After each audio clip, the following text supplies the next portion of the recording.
As gamers, we've grown tired of the repetitive formula of today's market of ship it now, fix it later, or 101 Unity assets to the game, and it leaves a lot of us wanting someone or something to come in and shake things up. Well, a content creator shaped by revolutionary franchises like SOCOM, Splinter Cell, Max Payne, and more would not only cover a variety of games on YouTube for the past 10 years, it would help him make his own. So today, we're suiting up and diving into a game that's set out to not only give us quality, but make a powerful statement to those looking to make games or those already at the top of the pyramid. Today, we're talking about Transience. And if you enjoy what you see today, be sure to sub to the channel. Okay, let's continue. If you don't know what Transience is, allow me to tell you. According to the Steam page and BIGFRY himself, Transience is a single-player, tactical, first-person shooter heavily inspired by games such as Splinter Cell, Max Payne, and Rainbow Six, where you become an accountant, a hired mercenary who keeps the books balanced by any means necessary.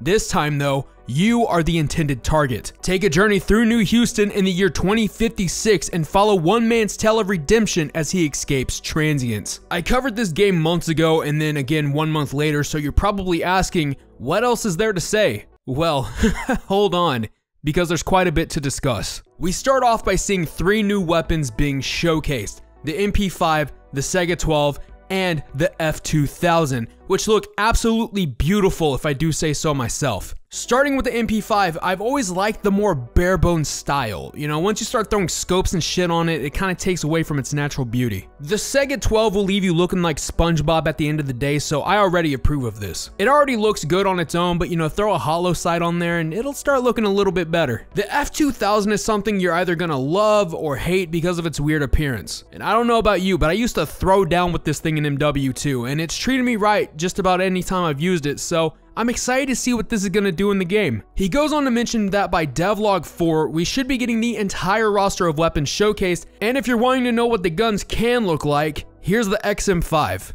And I don't know about you, but looking at this makes me internally happy. Dustin, Frankie, and Cody definitely deserve respect because all 3 of them have made these weapons look incredible in appearance and when they're being used. The gunplay looks more addicting than sugar to a toddler or booger sugar to Charlie Sheen in 2010, and I can't wait to be able to experience it. Moving on from that, Fry tells us that Frosty and Chris have gone through the warehouse map and made some adjustments by adding new pathways, adding a landing pad for flying vehicles to stop by, improving the roads, and adding a security gate checkpoint, and more. Since we're on the topic of environments, they added a pathway inspired by a real-life location in Houston, Texas, as this game is set in an alternate timeline. My brother Redbeard Mortis was able to find this, and it's inspired by a tunnel mural found at the Houston Arboretum and Nature Center painted by artist Annette Ronan. They have a few landmarks that residents of Houston or Texas in general may recognize, and because it's in a future setting, they've been able to make some creative changes while keeping a close-to-life depiction of Houston. In that regard, y'all have done amazing so far. And I know Fry's probably tired of hearing this because this is the 4th or 5th time I've mentioned this, but we need to see a Buc-ee's. For all my Texas viewers, you know damn well this isn't Texas if there isn't a Buc-ee's. You don't even have to call it Buc-ee's. Name it like Chucky's or something. Drop a beaver emoji in the comments if that should be in the 4th devlog.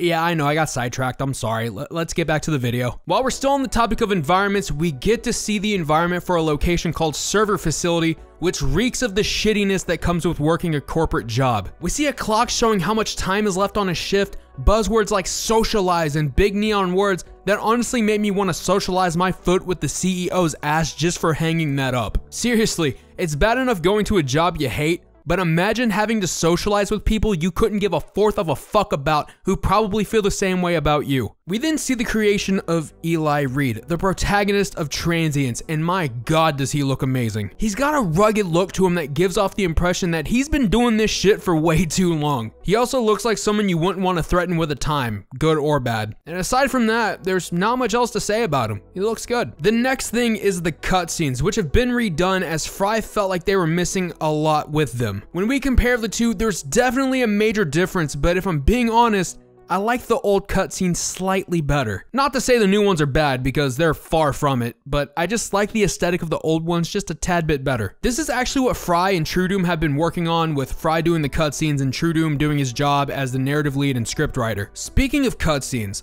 Fry and his team hated the cliche aspect of games that force you to walk slow when talking to someone on the radio, or stop what you're doing just to fit dialogue, so they've been working on having the character move and shoot at the same rate they were, but have everything a little muffled while dialogue is still playing, so it feels more like a cinematic experience. I can't think of any games off the top of my head that do this. If you do, let me know down below, but I can't wait to see how this is going to be like once the game gets released. A couple more things I want to hammer on before I get to my final thoughts. The EMP grenade, even though it's possibly very early, is panning out to be something that is going to be more of an asset than an afterthought, as you can disable lights and cameras to make the map work for you instead of against you. And while we're on the topic of stealth, Frankie has also worked on this first iteration of body dragging, so after you fill an enemy with more lead than a number 2 pencil, you can drag the body in hopes that other enemies don't find them and snitch you out. The HUD system is looking absolutely amazing. They've also added this UI similar to Borderlands or even Dead Island, where when you pan over a weapon, it'll give you its base stats so you can make decisions quickly.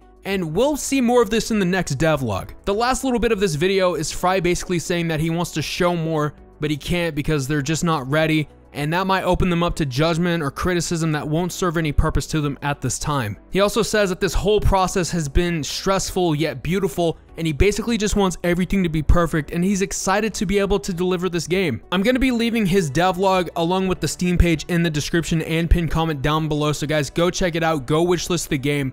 But my final thoughts are this, and I'll be speaking a little direct for most of it, but here they are. Fry, you and your team are going beyond the limits of what other indie studios and a few AAA studios are doing. Every single person you have on your team is represented in what we've seen in the past 3 devlogs, and they should feel damn proud of themselves for that. I understand you're stressed, you're worried, you might even be a little bit scared, but what you haven't done is let that show in what we've seen. In fact, you've turned those negative emotions into something phenomenal, breathtaking, inspiring, and because of that, this game has earned 20K wishlist and counting. You know as well as I do that people are going to compare this to Ready or Not, or Escape from Tarkov, or just find a way to tear down the project. You know, I'm sure you've heard just about every comparison under the sun, but once this game launches and becomes a hit, because there's no doubt in my mind it's going to do numbers, those people wanting to poke the bear are going to get eaten by the goddamn thing. People are going to demand for this to be on console. They're going to say you're not capitalizing on making your first game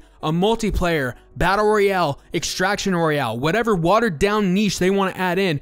But what's important is that this is something you and the rest of the team envision Transience being, a single player tactical FPS. I don't care if it launches in 2023, 2024, or all the way in 2056. Myself and the community are going to be sitting by and patiently waiting for this game to hit Steam. As far as what we see in the devlog, the tender love and care the team is putting into this game is shown in more ways than one. They're listening to feedback as well as dialing in on the future of the game and setting it up for success. This is going to be the game that shows any studio, big or small, that this is how you deliver an FPS that people will actually want to play and experience. One that aims to target the positive emotions of the player and not just their credit cards. Now I turn the mic to you. What do you think about Transience? Do you think this game is on the path to success? Am I overhyping it? Let me know. And while you're down there, go ahead and sneak up on that like button and execute that sub button also YouTube can alert you with my content free of charge. This is Sir Blackout signing off so I can see a Bucky's in the 4th devlog. Leave those beavers in the comments, people.